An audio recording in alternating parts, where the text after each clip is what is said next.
This is your GMA Regional TV. Buong puso para sa Pilipino.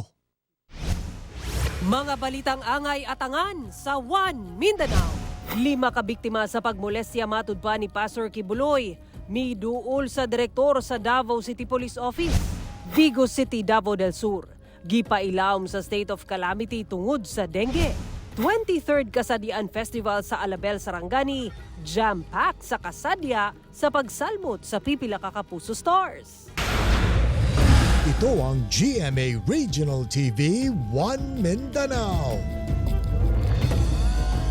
Maayong hapon, Mindanao. Kini ang GMA Regional TV One Mindanao. Hatod namo ang pinakadagog pinakauling balita sa Mindanao.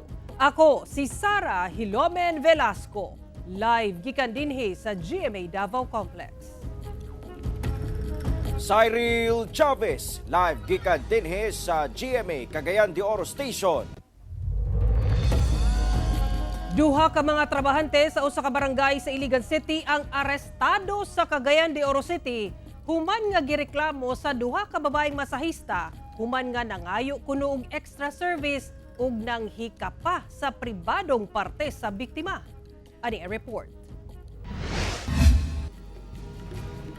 Arestado sa pinasikan sa gihimong operasyon sa Kugon Police Station sa Cagayan de Oro City ang duha ka mga lalaking lupong tagapamayapa sa usa ka barangay sa Iligan City human gireklamo sa duha ka babaeng masahista. Sumala sa mga masahista nga ang duha ka mga suspitsado samtang nagpamasahe ang nangayo kuno og extra service.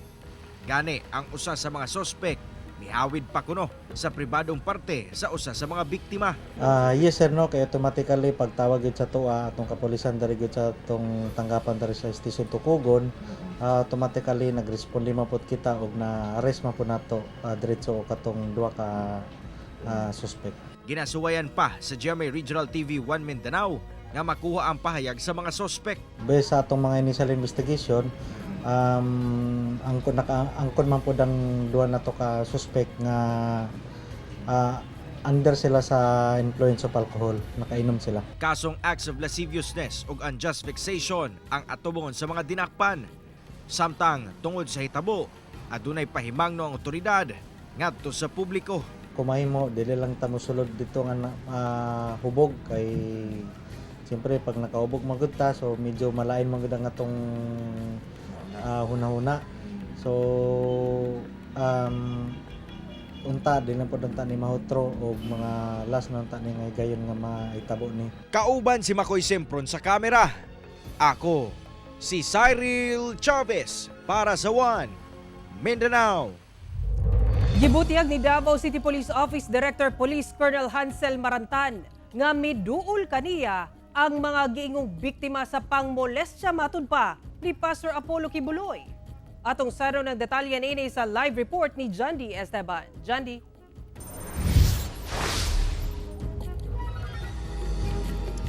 Sara, bugat ang mga akusasyon nga gibutyag ni Police Colonel Marantan batok kang Pastor Apollo Kibuloy base na sa testimonya sa mga biktima nga miduol kaniya. He's a pedophile. As simple as that. Or you can find simpler word than pedophile. Gitawag nga pedophile ni Davao City Police Office Director Police Colonel Hansel Marantan si Kingdom of Jesus Christ o KOJC founder Pastor Apollo Kibuloy. Kinihuman madungog ang reklamo sa matud pa. 5 ka mga babayi nga matud pa kanhi miyembro sa KOJC. Sumala ni Marantan ang duha personal niyang nagastorya. Samtang pinaagi sa video call ang laing tulo humandaw sa Senate hearing nga gipahigayon sa Davao City niadtong September 6. Pipila kanila, American o European, matud ni Marantan. Ang edad sa mga biktima, anaa daw sa 13 anyos hangtod sa 25 anyos. At the age of 13, they were started to be raped. There's a scheduling of the 7 days of a week, or Monday to Sunday. After that rape drama nila, hindi naman ibig sabihin tapos ka ng ma-rape. You will be given a day, like for instance Monday. Victim 1, you are to be raped by Kibuloy on Monday. Victim 2, you are to be raped by Kibuloy on the Tuesday and so for up to Sunday. Napangutana daw ni Colonel Marantan ang mga biktima nganong wala sila nabuntis. Bakit nga ba naman hindi kayo nabuntis? Well, sabi nila, to their narration, Mr. Kibuloy is vasectomized. Sabihin sa kanila ni Pastor Kibuloy na you are offering yourself to the Almighty, to the Anointed One. They were brainwashed, indoctrinated, until such time that they accepted their faith. But mali yan under the law. If it's sexually molested, minor na that, is a clear violation under the law. Ang mga biktima gipasaligan daw og libreng edukasyon pinaagi sa foundation ug sagad kanila gikan sa broken family. Kini daw sila ang mga ginalantaw sa mamahimong miyembro sa giingong pastoral. Dalawa pala ang pastoral, isang pastoral of the innermost circle and pastoral of the inner circle only. Ang subject to sexual carnal desire are the pastoral on the inner circle only. Inner circle, sila yung taga-filter kung magrereklamo ba yung yung nasa innermost circle. Actually, yung sexual activity na yan is a final right before you can become a pastoral of the innermost circle. Apan daan ng gitubag ni KOJC Chief Legal Counsel Attorney Israelito Torion nga ang Children's Foundation nagkanayong makatabang sa mga bata. One of the job of the Children's Joy Foundation is really to help children, no, who are orphans, no, and take care of them so that they can have a good upbringing. Sigon ni Marantan, base sa reklamo sa mga giingong biktima, mahadlok daw musumbong ang mga biktima tungod sa koneksyon ni Kibuloy kinsa wala na niya ginganlan. Tungod sab daw sa gitawag nga Angels of Death nga sumala ni Marantan armed group. If there's a violation, alam mo, sinabi mo na you were sexually molested by Kibuloy, papasok na yung angel to get even with you. To get even means papatayin ka at pati yung mga genes line mo, mga magulang mo, mga kapatid mo. I did not deal with that kung ilan yung mga patay, pero I know may mga napatay na sila. Midumili una si Marantan nga ipatubang sa media ang mga biktima kay kuhaan pa daw nila og sworn statement. Ang mensahe ko po sa mga victims, ito na yung chance for you to come out in the open. Ito na. Arrested na po si Pastor Kibuloy and others. You have seen how decided we were implementing the warrant of arrest to advance your cause. Talagang gusto rin namin na kayong tulungan. We came in late lang. We advanced your cause and to seek justice for you. Sara, sumala niya Police Colonel Marantan nga ginaandam na nila ang mga affidavit ingon man ang medical record sa mga biktima alang sa pagpasaka og kasong paglapas sa Republic Act 7610. Pero sumala kang Attorney Mark Tolentino, usa sa mga miyembro sa legal team ni Kibuloy nga peke og planted ang mga pasangil batok sa pastor ug dili daw mamahimo nga manghilabot og bata ang pastor, pero andam nila kining atubangon ug dili matud patinuod ang Angels of Death. Sara. Daghang salamat, John D. Esteban. Human ang nahitabong pag-surrender ni Pastor Apollo Kibuloy ug lain pang mga akusado sa otoridad. Katusan ka mga police personnel gikan sa Northern Mindanao nga na-deploy sa KOJC compound ang nakabalik na sa Pro-10. Ano ang report? Human ang 16 kaadlaw nga pagsilbi sa alias warrant of arrest batok kang Pastor Apollo Kibuloy ug laing upat ka mga akusado sa Kingdom of Jesus Christ compound sa Davao City ang natapos human mi-surrender ang mga akusado sa otoridad. Dungan niini ang hinay-hinay nga pag-pull out sa mga PNP personnel nga anaa gi-deploy sulod og gawa sa KOJC compound. Lakip na sa gi-pull out ang sobrang gatos ka mga police personnel nga gikan pa sa Police Regional Office 10.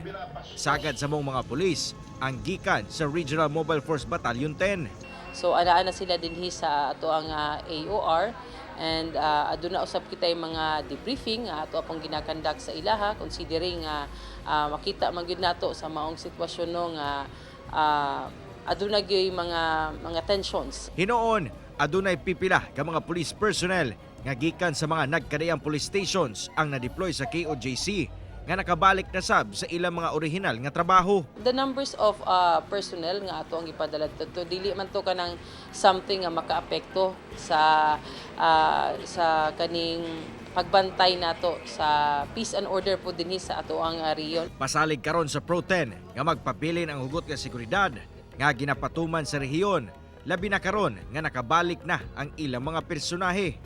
Padayon ang panawagan sa ahensya ngadto sa katawhan nga magpabiling magbinantayon sa palibot, labi na karong bare months. Kauban si Jaybert Pairat sa kamera.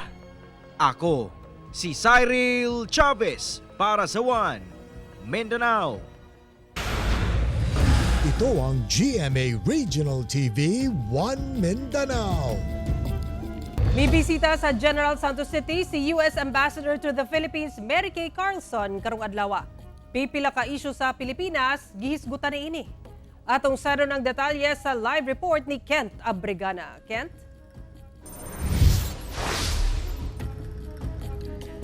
Sara, miingon mismo si U.S. Ambassador to the Philippines Mary Kay Carlson nga cartoon lang ang 9-dash line sa China.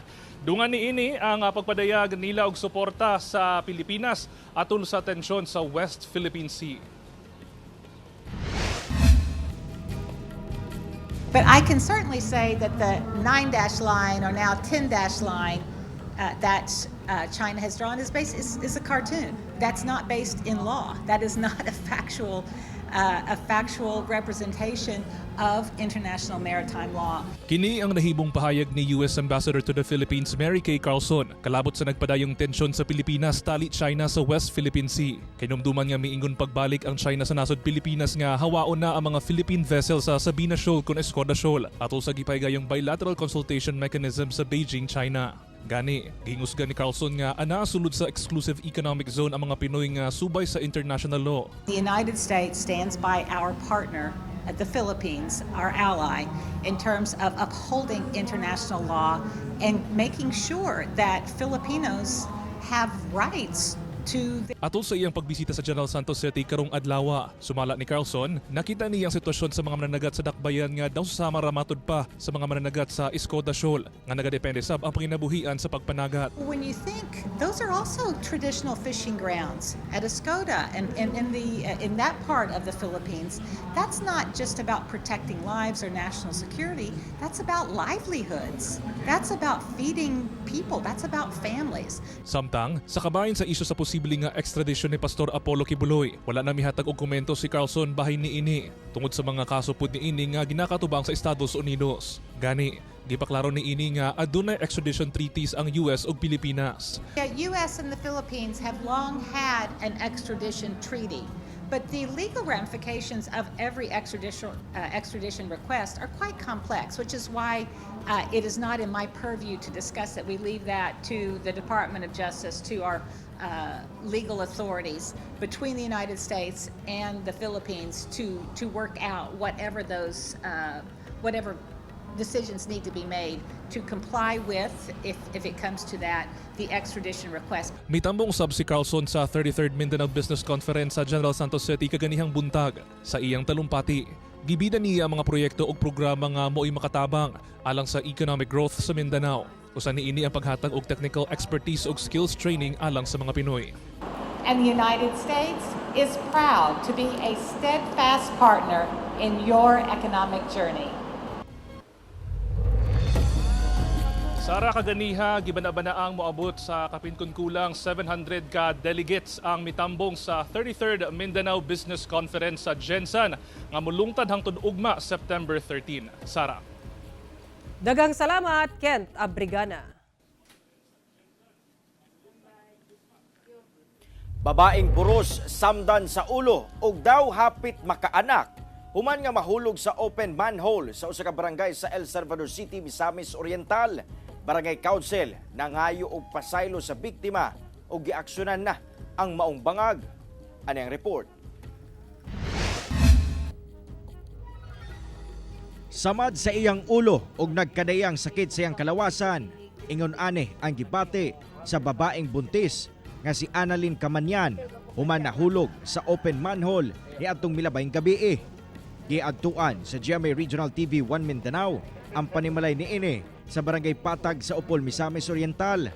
Sumala niya nga gikan sila sa trabahoan uban ang iyang bana sa barangay Himaya sa El Salvador City, yang nihunong sila kilid sa dalan tungod sa kusog nga ulan.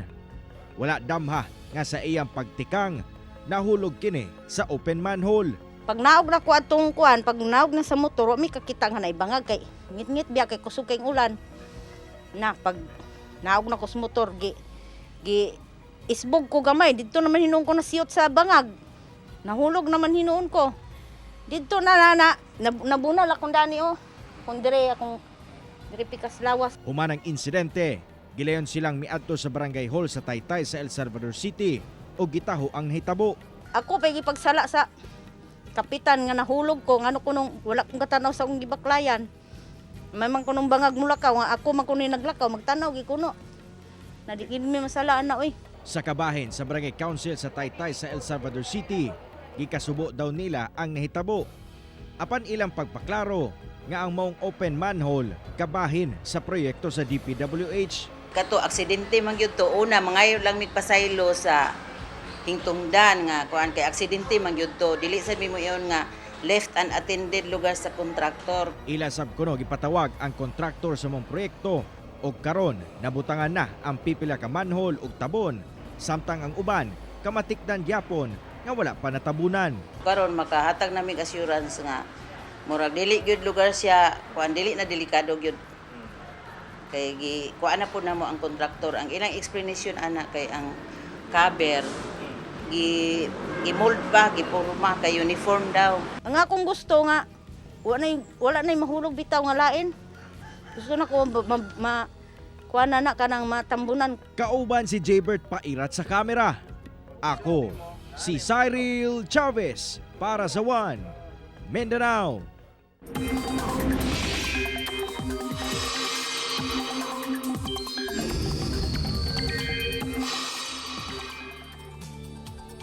Usa na ka severe tropical storm ang bagyo sa gawas sa Philippine Area of Responsibility nga dunay international name nga Bibingka. Apan pakusgon niini ang habagat nga maoy magpaulan sa dakong bahin sa nasod. Ulahi kini nga siplatan sa gilayong 1,975 kilometers sidlakan sa Central Luzon. Naglihok kini sa paamihanang direksyon sa gipaspason nga 30 kilometers per hour. Posibleng mosulod kini sa par ugma sa hapon. Sa forecast track sa Pag-asa, ubos ang tsansa ni ining maglandfall og dili magdugay sa sulod kay posibleng mugawas sa dayon sa par sa Sabado. Pakusgo niini ang habagat busa ulanon ang dakong bahin sa nasod sa mga mosunod nga adlaw o posibleng hangtod sa weekend. Base sa datos sa Metro Weather, posibleng ulanon ang Northern Mindanao, Barm, Socsargen ug Zamboanga Peninsula. Busa magbantay sa mga posibleng pagbaha o landslide. Gipailawom sa state of calamity ang Digos City sa Davao del Sur tungod sa outbreak sa dengue. Ano ang report ni Argil Relator? Sa report sa Local Health Board, gikan January hangtod September 3 karong tuiga, mikabat na sa 1,191 ang kumpirmadong kaso sa dengue sa Digos City. Siyam na sab ang natalang namatay nga sagad mga bata nga nag-edad 2 hangtod 8 anyos. Lakip sa mga dunay pinakataas og kaso ang barangays Zone 1, Zone 3, Aplaya ug 3 de Mayo. Ang pagsaka matud pa sa kaso labi na ni atong Hulyo ug Agosto nga miabot sa hapit 600 maoy kabalak-an sa mga otoridad. Kung imong tanaw nilampas na gid siya sa iyang threshold level sa iyang barometro ba. Otong during our board meeting, I suggested na I think we have to declare this an outbreak para masunod ayon ang state of calamity para magamit ang ato ang pundo in calamity fund to help the patients and also control nato ang kaning mga dengue kay para dili na siya mudaghan pag-ayo. Setyembre 6 dihang gipailawom sa state of calamity ang Digos City. Ubos sa pag-aproba sa konseho, 5.5 million pesos nga gikan sa Quick Response Fund ang gitaganang pondo alang sa pagpalit og mga ekipo, kits, tambal ug supplies nga makatabang sa pagpakgang sa pagkuyanap sa dengue. Ang nauna gyud og abot gyud sir ang mga dengue test kits ang naakaroon sa tuwang City Health Office. Kung may mga fever sa inyong mga anak na mamatikdan, please atudayon mo sa tuwang City Health Office, no? Padayon ang pagpahimangno sa LGU ngadto sa mga residente nga panghabwaon ang tanang mga pwedeng mapondohan og tubig ug maitlugan sa lamok aron makunhuran ang kaso sa dengue sa maong syudad. Ako si Argil Relator para sa One Mindanao. Ito ang GMA Regional TV 1 Mindanao. Gipagula na ni Vice President Sara Duterte ang usas sa mga rason kung anong mi-resign siya. Isip Secretary sa Department of Education, may kalabutan matud pa kini sa pagmanipula sa budget nga hinimuan sa iyang ginganlang mga kongresista. Congressman Zaldico miluwat og pahayag kalabot ni ini. Ani report ni Argil Relator. Ang budget ng Pilipinas ay hawak lang ng dalawang tao. Human gibutyag ni Vice President Sara Duterte nga sila Congressman Martin Romualdez o Congressman Zaldico lang matud pa ang nagunit sa budget sa Pilipinas. Gipamatud-an niya kini pinaagi sa pagyagyag sa usa sa mga rason sa iyang pagbiya isip Secretary sa DepEd. Sa aprobadong 5 billion pesos nga budget alang sa magpatukod og mga classroom, nakurat na lang matud pa ang bise nga dunay kongresista nga nagapangayo og bahin sa budget. Nagulat ako, may humingi. Magkano ba ang amin dyan? Magkano ba ang amin dyan? So sinabi ko, hindi pwede ito. Kasi ang mangyayari nito, hindi magagawa ng Department of Education ang trabaho namin na mag-construct ng classroom ayon sa classroom backlog at sa prioritization base sa backlog at sa classroom construction. Dihang wala misugot ang bise nga bahin-bahinon ang budget. Dihang migula ang General Appropriations Act para sa fiscal year 2023. Nahimo matud pa nga 15 billion pesos ang approved na nga budget. Dinagdagan nila ng 10 billion yung classroom construction ng Department of Education.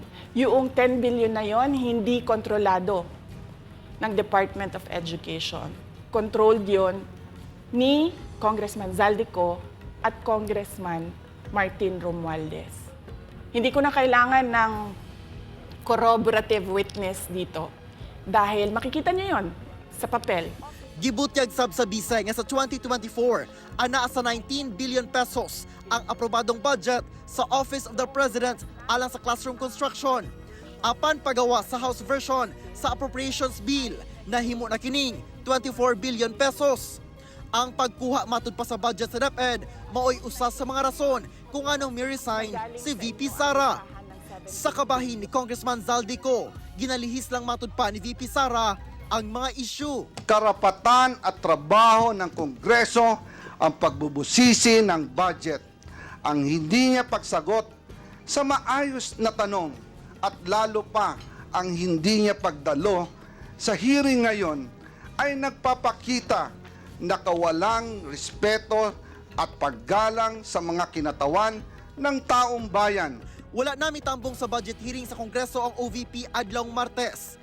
Nagpadala na lang sila og sulat na gihatag na sa OVP ang desisyon sa Committee on Appropriations labot sa Budget Proposal 2025. Malinaw, diversionary tactic ang video message ni VP Sara. Ginahulat pa ang pahayag ni House Speaker Martin Romualdez labot ni ini. Ako si Argil Relator para sa One Mindanao. Nakurat ang pipila ka mga konsumante sa gipatumang bill deposit operating sa Cagayan de Oro Power Electric Company kung Sipalco. Pagpasabot sa Sipalco nga dugay na nga pulisiya ang bill deposit. Ang detalye sa report ni James Paulo Yap. Batag bulan anaa sa kapin 250 kilowatt per hour ang makonsumo sa kuryente sa pamilyang Topacio sa barangay Gusa sa Cagayan de Oro City. Pasabot niini nga anaasab sa kapin 3,500 pesos ang iyahang monthly electric bill. Apan gikabalakan niya karon nga basin madoble ang iyang bayronon sa kuryente karon gipatuman na sa Cagayan de Oro Electric Power Company Consepalco ang bill deposit operating. Nagpasabot kini nga kinahanglang magdeposito ang usa ka konsumante ug balik usa ka bulan nga kantidad sa iyang bill sa kuryente. Wala man may nakita nga mga information nila or kanang naay nag-explain or kanang naay naka-attach nga notice sa mga bill, unlike before og na sila yung mga adjustment sa billing, mag-increase ba sila, na sila announcement or nakabutang na dinhi, gina-attach even kanang mag-read sa billing, maka-informan sila. Pagpaklaro sa Sipalco nga dili na bago ang bill deposit policy. Gani ginahimo kini matag mag-apply ang usa ka konsumante og bagong linya sa kuryente. Magdepende sab kuno ang deposit sa average monthly consumption sa usa ka balay. Ang gihimo karon sa Sipalco, atong gi-average ang tanan residential users basing on the 2023 consumption nila from January to December 2023, gi-average ka na siya para makita dayon kung ang ilang bill deposit ba nga gibayran at the time when they applied for electrical connection, sakto pa ba? Now, for example, if at the time you paid 500 pesos nga bill deposit, and then ang imong 2023 average consumption is already 1,000 pesos, so meaning, magbayad kag additional 500. Alang sa adunay dagko nga mga bill deposit operating, mamahimo man sab kuno ang installment payment scheme aron dili mabugatan sa ilang pagbayad. Apan gipasabot nila ang adunay mga delinquent payment ug mga na-disconnect na nga kinahanglan gyud kulong mabayran ang tibuok bill aron makonektahan pagbalik og kuryente. Sumala ni Roslyn Loyola nga nakurat siya sa mga pulisiya apan wala kuno siya mahimo kundi magbayad. Makuratan masabta kay nganong madubli atong tuan. Mabayran. Wala mi mabuhat kung pangayuan mi. Tungod sa managlahing reaksyon gikan sa mga konsumante, buot kuno nga ipatawag sa City Council ang kadagkuan sa Sipalco aron mapasabot sa ila ang maong pulisiya. Okay, Ana, that would be a good opportunity also for Sipalco nga ma-explain, no? And hopefully sa mga tao nga mo-attend ang session nga maklaro po. Kauban si Makoy Sempron sa kamera. Ako si James Paulo Yap para sa One Mindanao. Jampak sa kasadya ang culmination day sa 53rd founding anniversary ug 23rd Kasadyaan Festival sa Alabel, Sarangani. Ug mas misamot ang kahugyaw diyang nakisadya ang pipila ka kapuso artist. Ani ang report.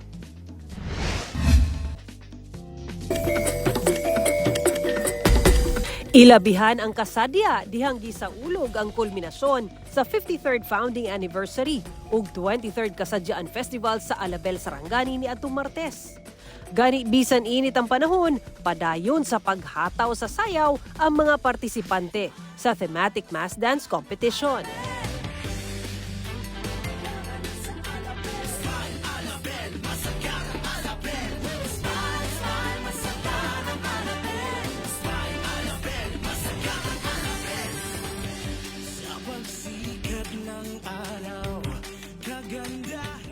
Samtang mas nahimong makalingaw ang selebrasyon dihang nakisadya ang pipila ka kapuso artist sa pa-concert sa kasadyaan nga gipahigayon sa Municipal Grounds sa Alabel pagkagabi.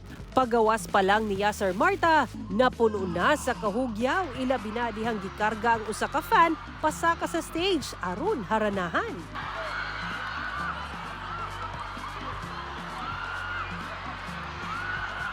Mas miinit sabang gabi dihang nag-perform na si El Villanueva.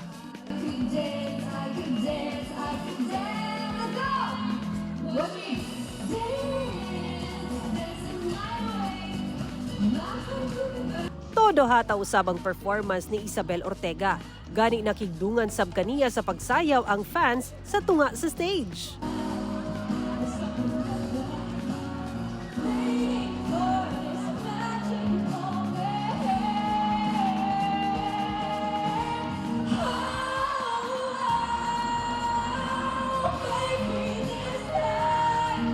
O gikiligayod ang tanan dihang mikanta na si Asia's romantic balladeer Christian Bautista. O gikarga pa niya ang usa ka fan aron kantahan.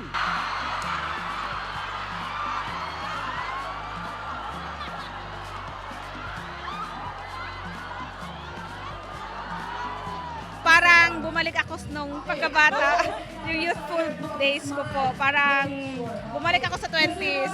Ang gwapo ni Yasser Marta. Hi, Yasser!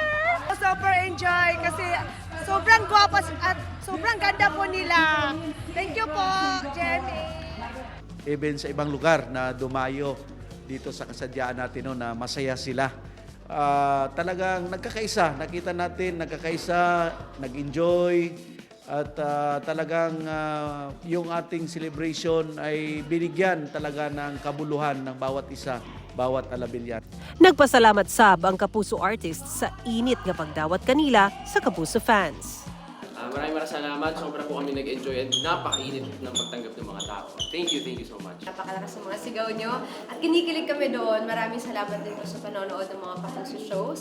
We're really happy to be here. Ay, hindi lang po ako nag-enjoy na makabanding ang mga kapuso natin dito. Pero grabe, sobrang nag-enjoy din po kami sa food trip. Maraming salamat sa lahat ng pumunta, nanood, sa lahat po na nag-imbita sa amin, sa GMA Regional. Maraming salamat. At ang mga performance nila Isabel o Christian matag Domingo sa All Out Sundays sa GMA. Happy Kasadyan Festival! Kauban si Gary Balantay sa kamera, ako si Sara Hilomen Velasco para sa One Mindanao. Nagpaymang ang Commission on Elections Region 11 nga wala na ihatag nga extension alang sa registration sa 2025 midterm elections. Sumala ni Attorney Gay Enumerables, ang Regional Election Director sa Comelec 11, moabot na sa 341,000 ang nakaproseso sa ilang registration. Lakip niini ang mga bagong nagparehistro, reactivation, transfer of residence ug correction. Sa schedule sa Comelec, nakatakdang mahuman ang registration karong September 30. Sa October 1 hangtod 8, ipahigayon ang filing sa COC sa mga buot mo kandidato o Certificate of Candidacy. Karong simanaha maglusad ang Comelec Davao City o Comelec Satellite Voters Registration alang sa unang distrito September 17 ug 18 sa SM City Mall of Davao sa Ecolan, Davao City. September 19 to 20 sa Ateneo de Davao University, September 21 sa Catalunan Grande Elementary School, September 24 hangtod 25, subling ilusad sa SM City Mall of Davao, ug sa September 26 hangtod 30 sa Felcris Centrale. Samtang alang sa ikadawang distrito, dunay schedule nga satellite registration sa Mapula, Pakibato District Barangay Hall karong adlaw, ug sa September 17 hangtod sa 30 sa SM Lanang Premier. Sa ikatulong distrito, dunay schedule sa Gaisano Mall of Kalinan sa September 7 hangtod 21 ug sa Vista Mall Mintal sa September 24 hangtod 28. Alang sa mga adlaw nga walay schedule sa satellite registration, mamahimong magproseso sa opisina sa Comelec Davao sa sulod sa Magsaysay Park. Mao kadto ang mga ulahing balita sa Mindanao karong adlaw. Mamahimo ninyo kining makita pag-usab pinaagi sa pagbisita sa official website sa GMA Regional TV o bisitaha ang among official YouTube channel o i-click ang subscribe button para sa pinakaulahing balita. Daghang salamat sa atong mga kapuso sa Mindanao nga nagalantaw kanamo ug sa atong mga kapuso abroad. Padayon lang sa pagtutok sa mga lokal nga balita matag adlaw tungod sa GMA Regional TV, Local News Matters. Kami ang GMA Regional TV 1 Mindanao, tibok persa para sa mas dakong misyon ug mas halapad kapag serbisyo sa nasod.